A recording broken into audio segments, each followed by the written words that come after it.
Halo semua, jumpa lagi dengan saya Depri Saipullah. Kali ini kita membahas Timnas Indonesia, persiapannya. PSSI sebagai operator atau sebagai pengatur sepak bola Indonesia bakal habis-habisan untuk mempersiapkan Timnas Indonesia di putaran 3 kualifikasi Piala Dunia 2026 zona Asia. Pastinya itu harus dilakukan. Para pemain sudah siap, tapi dari PSSI-nya juga harus maksimal. Soalnya putaran 3 kualifikasi Piala Dunia ini seperti neraka atau kutukan buat tim-tim asal Asia Tenggara. Kita 2 kali ya sudah lolos ke putaran 3 ya. Sebelumnya 10 tahun lalu pada 2014. Yang paling banyak lolos ke putaran 3 itu Thailand, juga Vietnam. Kiprah mereka, kita bicara atau kita ceritakan dulu bagaimana kiprah tim-tim Asia Tenggara di putaran 3 ya. Pada kualifikasi Piala Dunia 2022, Vietnam yang lolos ke putaran 3. Dan saat itu mereka berada di grup B. Formatnya waktu itu hanya 12 negara dan dibagi dalam 2 tim yang berisi 2 negara. Dari 10 laga yang dilakoni, Vietnam hanya bisa meraih 1 kemenangan, yaitu melawan Cina. Itu saja sudah bagus, tapi Vietnam tak bisa kemana-mana dan berada di posisi paling buncit di putaran 3. Pada 4 tahun sebelumnya, 2018, giliran Thailand yang tak bisa berkutik saat menghadapi lawan-lawan kuat di putaran 3. Thailand juga ada di posisi paling buncit dan bahkan tidak berhasil meraih kemenangan. Indonesia pada 2014 secara mengejutkan lolos ke putaran 3. Dulu pada 10 tahun lalu, kelolosan Indonesia tidak seberat seperti sekarang karena pada putaran 2 itu hanya 1 laga, yaitu melawan Turkmenistan. Dan Indonesia berhasil menang secara mengejutkan 5-4 melawan Turkmenistan. Di putaran 3 kita juga tidak bisa berbuat banyak. Bahkan kita kebobolan 26 gol dan hanya mencetak 3 gol, diantaranya 2 gol dari Christian Gonzalez. Dan kita semua ingat bagaimana timnas kita dibantai Bahrain 10-0. Saat itu pelatihnya Aji Santoso. Ya, jadi buat tim Asia Tenggara, putaran 3 ini sangat mengerikan atau buruk. Nah, bagaimana peluang Indonesia di putaran 3 kali ini? Nah, untuk memuluskan rencana timnas Indonesia di putaran 3, PSSI sudah menyiapkan segala-galanya. Udah habis-habisan, salah satunya strategi jadwal Liga. Untuk Liga 1, PSSI sudah bicara dengan PT Liga agar menjelang pertandingan kualifikasi Piala Dunia 2026 yang akan dimulai September, Oktober, November, lalu Maret 2025, dan Juni 2025, jadwal harus disinkronkan. Ketua Umum PSSI Erick Thohir meminta agar PT LIB memberi jeda waktu 3-4 hari. Soalnya selama ini hanya 1-2 hari. Ya oke lah. Semoga kebijakan PSSI ini juga berimbas kepada pemain-pemain yang dipanggil di luar negeri, karena kan kompetisinya beda. Pemain abroad kita main di luar. Semoga diizinkan gabung lebih cepat karena adanya permintaan dari PSSI. Semoga begitu. Atau paling tidak 3 hari lah sebelum pertandingan. Karena di laga pertama itu utamanya untuk di laga pertama ya. Soalnya kalau di laga kedua itu ada jeda 5 harian ya. Jadi ada persiapan. Utamanya di laga pertama, lalu di laga ketiga, di laga kelima, di laga ketujuh. Itu yang bakal sulit.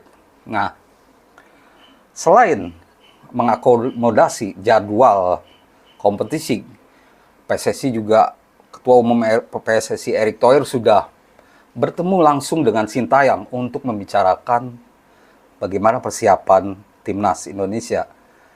Pastinya akan dimulai ya akhir Agustus ya.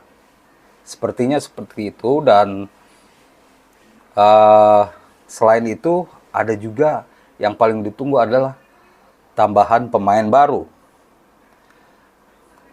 Sudah lama kita tahu bahwa rumor-rumor pemain baru santer dikaitkan dengan timnas Indonesia. Dan apalagi sekarang kita main di putaran 3, itu membuat pemain-pemain yang dulu dikaitkan dengan timnas Indonesia makin tergiur untuk gabung Indonesia, karena Indonesia satu-satunya negara Asia Tenggara yang lolos. Saking susahnya untuk menembus putaran 3. Kita tahu nama-nama populer seperti Kevin Dix, Matthew Gers, Jairo Ridawal sudah menunjukkan sinyal dan sepertinya mereka akan didekati oleh PSSI. Juga ada 7 pemain timnas U20. Nah, yang belum lama ini main di Toulon Cup Prancis. Hasilnya tidak begitu bagus, tapi kita melihat bagaimana penampilan para diaspora atau pemain keturunan yang tampil. Salah satu yang paling menonjol yaitu menurut saya ada Mauresmo Hinoke.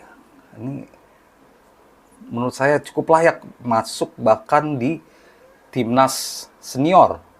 Karena dia punya kepercayaan diri tinggi, skill bola yang bagus. Saya membayangkan Hinoke bekerja sama dengan Calvin Verdong.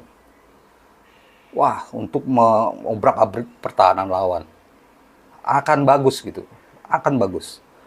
Lalu tentunya Martin Paes yang pasti diusahakan selesai karena tinggal urusan dicas saja.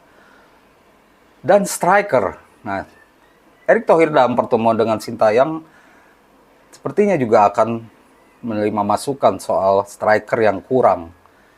Mauresmo Hinoke bisa jadi solusi walaupun dia seorang winger ya. Jens Raven sudah pasti karena dia tinggal mengambil sumpah. Nah, tinggal nama-nama lain nih.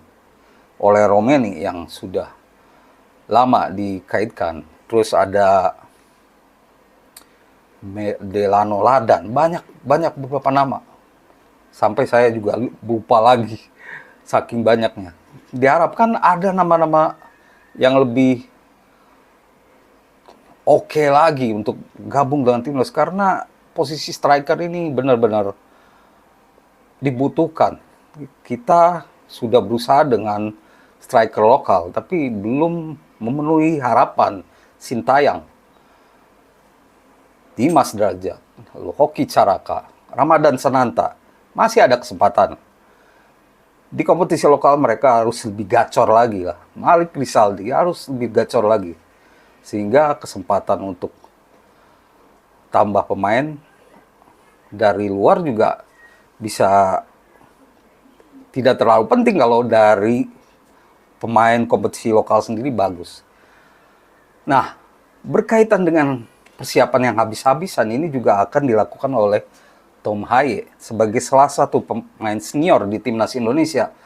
Tom Haye sepertinya akan berusaha maksimal untuk membawa Indonesia lolos ke putaran final ya, ke Meksiko, Kanada, dan Amerika Serikat.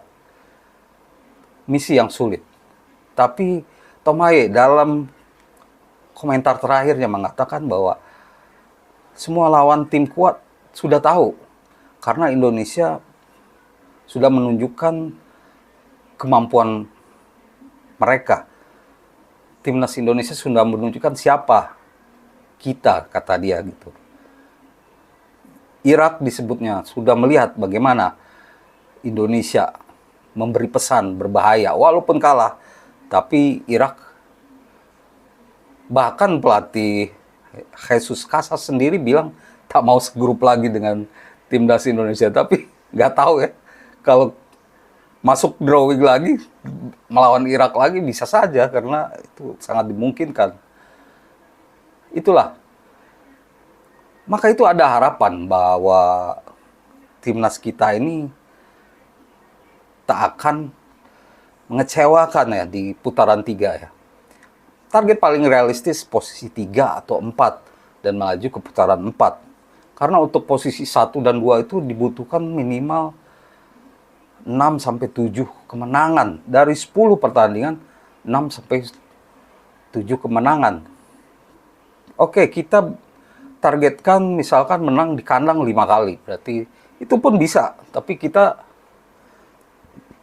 untuk posisi 1 dan 2 dari putaran 3 sebelumnya di 4 tahun lalu biasanya 7 kemenangan, bahkan ada yang mencapai 8 kemenangan.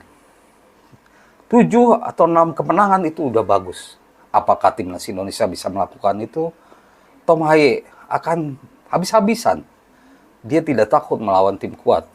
Dan dengan usianya yang sudah senior, ini kesempatan terakhir buat saya. Bagi dia untuk membuktikan diri. Kapan lagi? Udah 29 tahun. Kalau lolos ke Piala Dunia, 31 tahun umurnya. Masih mungkin untuk main lagi di Piala Dunia berikutnya. Ya, pasti muncul pemain-pemain baru lainnya yang akan lebih berbahaya. Demikian, teman-teman, ulasan saya soal Timnas Indonesia terbaru update. Semoga menjadi informasi yang baik untuk teman-teman semua. Terima kasih dan salam olahraga.